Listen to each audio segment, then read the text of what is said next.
The real deal. In this video, you'll see the issues encountered with the defective Gate Aster Mosfet. Post-programming, when connecting a battery to the unit, the Mosfet makes these two beeps indefinitely, forever, and the unit will not cycle nor get past this issue. When checking the diagnostics, the system shows no issues. I then created a trouble to try and see if the system would recognize this, and it did not. This unit is defective, and check it out. Gate Aster is malfunctioning.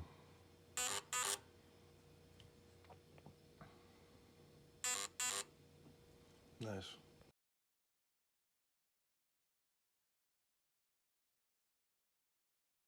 No motor installed. There should be an error.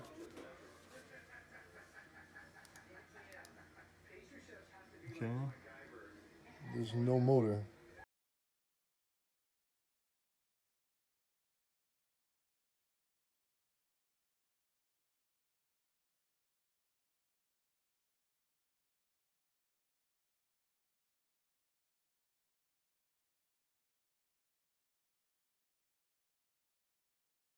After taking a closer look at all the sensors, everything is immaculate and perfectly clean. Hopefully Gate will be kind enough to work with me to rectify this issue.